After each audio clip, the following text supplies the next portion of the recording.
The cup is still warm, but no one lifts it. The chair creaks less than it used to because it hasn't been used in days.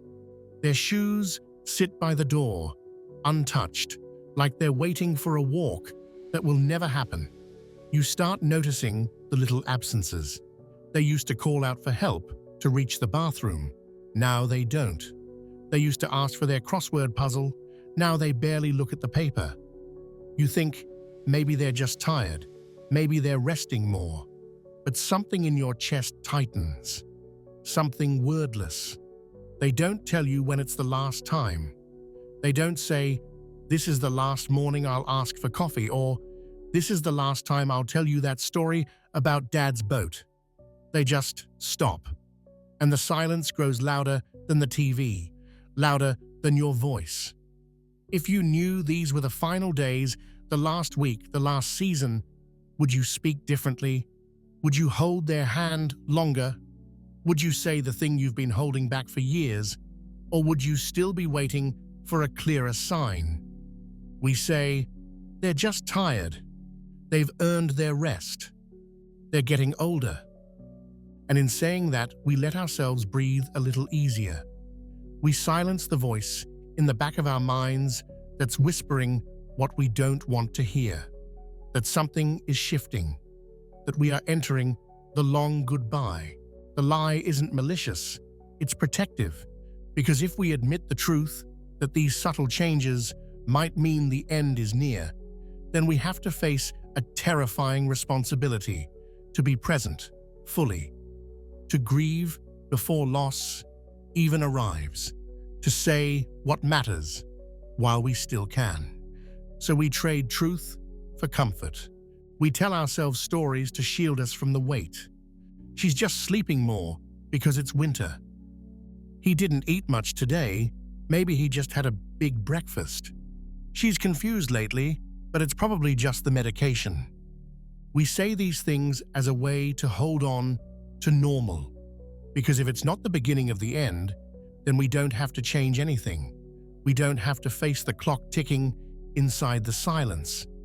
But the body has its own language. It doesn't always scream. Sometimes it whispers through appetite, posture, sleep, speech. It speaks in skipped meals, in favorite foods left half-eaten, in words repeated or forgotten, in a once sharp laugh that now trails off, unfinished. And when we refuse to listen, when we tell ourselves the change is temporary, we miss what may be the final opportunity to respond with presence instead of panic. There's a moment, often too late, when we finally say, "I should have known." But the signs were there. It's just that we didn't want to see them. We mistake stillness for peace, but stillness can be a quiet resignation, a giving up, a soft, invisible surrender. And here's the cruel twist. Avoidance doesn't spare them. It spares us. It keeps us from having the hard conversations. It protects us from facing the unbearable weight of love that's about to lose its anchor. Because what happens if we're wrong? What happens if we look too closely and see something we can't unsee? So we pretend. We say, "She's fine." And in doing so, we close the door on moments that could have mattered. We miss the chance to say, "Tell me more about your mother." We miss the chance to ask, "Is there something you've been wanting to say?" We miss the chance to look them in the eye and say, "You've mattered. You've shaped me. You've left something good behind." We let fear drive silence. We let routine dull the alarm bells. We confuse habit with health. But here's the truth. People don't always die in emergencies. They fade. And the fading is so quiet, so polite, so easy to rationalize that by the time you realize what's happening, it's already happened. The final year doesn't always look dramatic. Sometimes it looks like slower walks, like more naps, like less interest in visitors, less conversation, less laughter. Until one day, Even the small things, like brushing their hair or holding a spoon, feel too big. And that's when the lie begins to collapse. That's when we start waking up to what we've ignored. But by then, we're behind. We're racing to catch up with a goodbye that already started months ago. So what if we stopped lying to ourselves? What if we trained ourselves to see these signs not as doom, but as invitations? Invitations to lean in, to slow down with them, to cherish more boldly, to say what we've left unsaid. Because the final chapter isn't about panic, it's about presence. And that can only begin once we stop saying, "They're just tired," and start asking why they're withdrawing. Start looking not just with eyes, but with heart. Notice what's missing, not just what's still functioning. Listen not only for what they say, but for what they've stopped saying. Because the silence before goodbye isn't a moment, it's a season. And the greatest tragedy is not that we lose someone, it's that we miss the moments when they were still here, trying to tell us, in quiet ways, that they were already leaving. They stop arguing. At first, it feels like peace. No more resistance. No more pushback. You ask, "Do you want to go to the doctor today?" And they nod quietly. You suggest a different dinner, and they simply say, "Okay." But the silence isn't agreement. It's surrender. It's the mind giving up its need to be right, to engage, to matter. It's not that they suddenly agree, it's that they've stopped caring to disagree. And if you're not paying attention, you might think things are finally easier, when in truth, something far deeper is slipping away. They stop eating their favorite meal.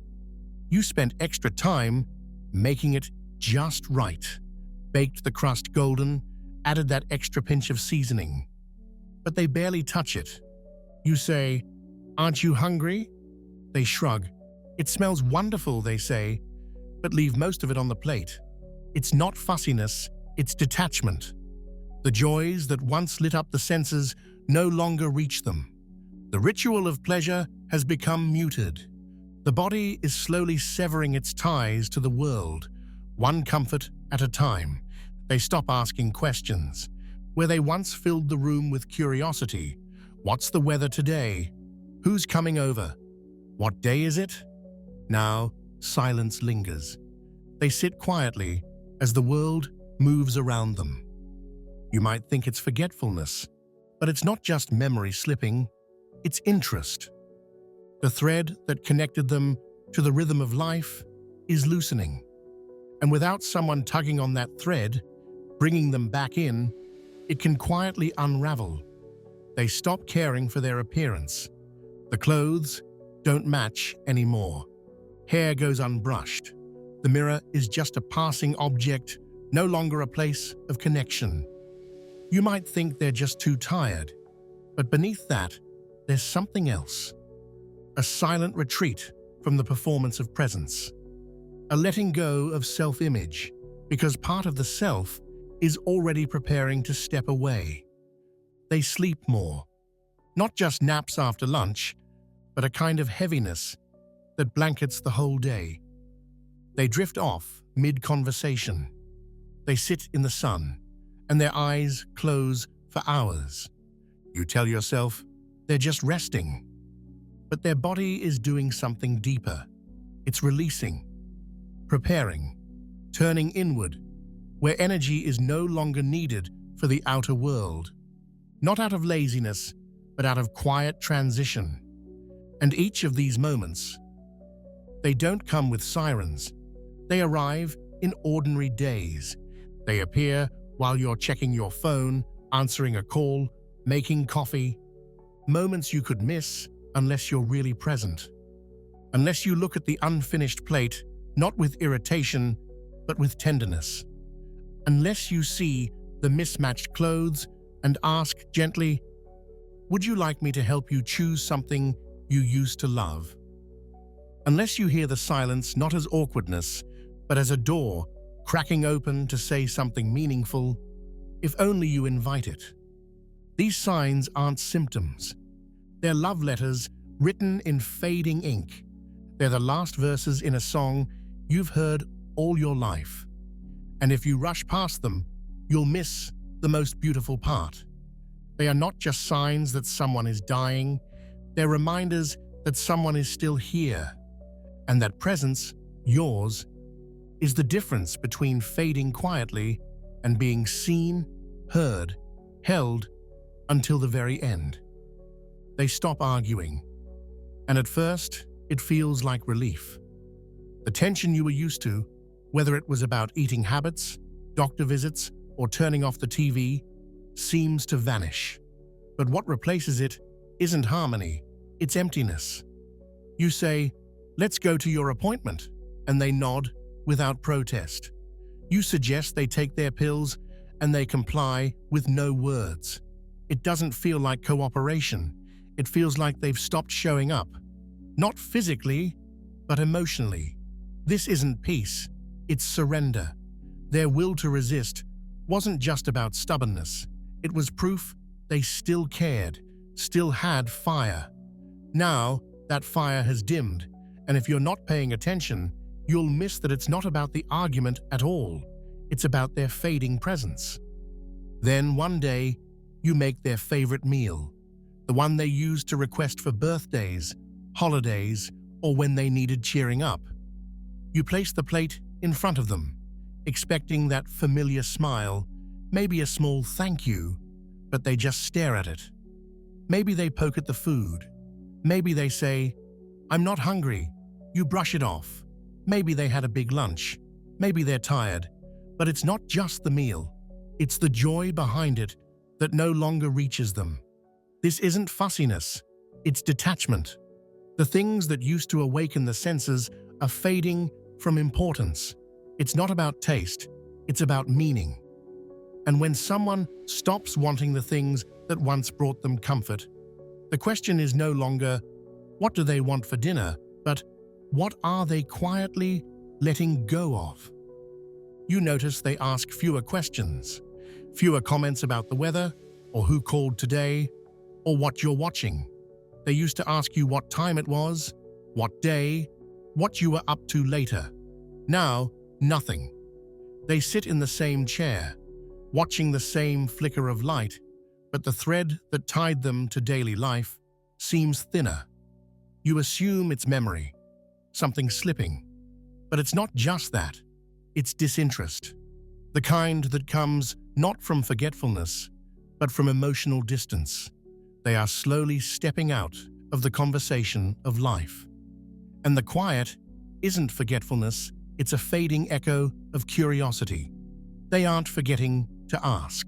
They're forgetting why they ever cared to.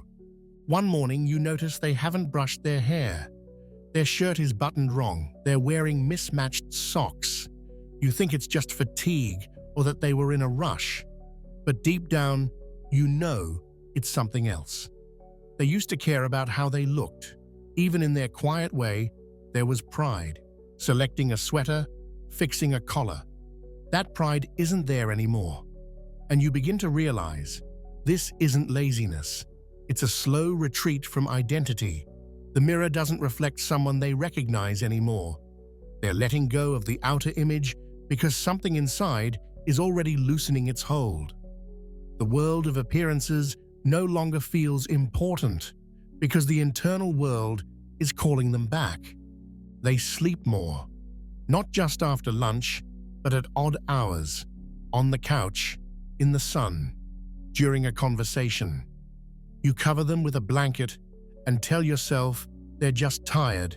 You don't want to think about what it really means, because deep down, you know. The body is slowing down in ways that sleep can't restore. This isn't fatigue that will pass with rest.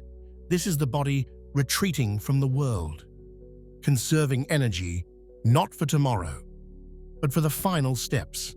The line between sleep and letting go begins to blur.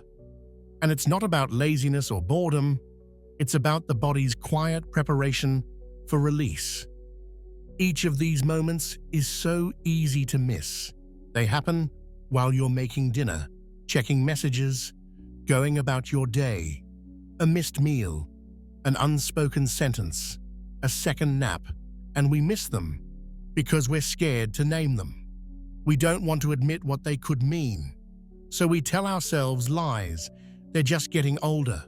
They're just tired. But those are not explanations. They're shields. Shields we use to protect ourselves from the ache of what might be coming. But the truth is, these signs are not declarations of death. They are whispers of transition. They are moments that ask for presence. Not panic, not rushing, just presence. You don't need to fix anything. You don't need to change the outcome.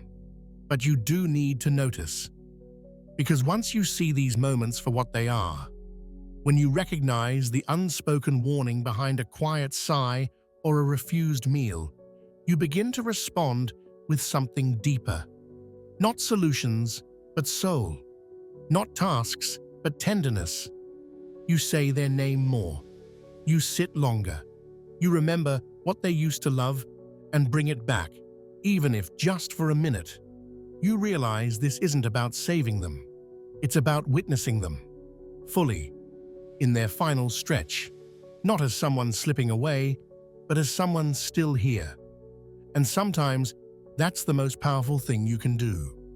To be the person who notices, who doesn't flinch, who stays present when the signs begin to appear. Because in that stillness, there's love. And in that love, there's peace. She almost didn't go that day. The traffic was bad. Work had been exhausting. Her mother hadn't said more than a few words in the past week, and the nurse said she mostly slept now. It felt easier, safer, to wait until the weekend. But something, she didn't know what, told her to go. When she arrived, her mother was sitting up in bed, awake, eyes clearer than they'd been in days. "There's my girl," she whispered. Her voice was thinner, yes, but steady, present.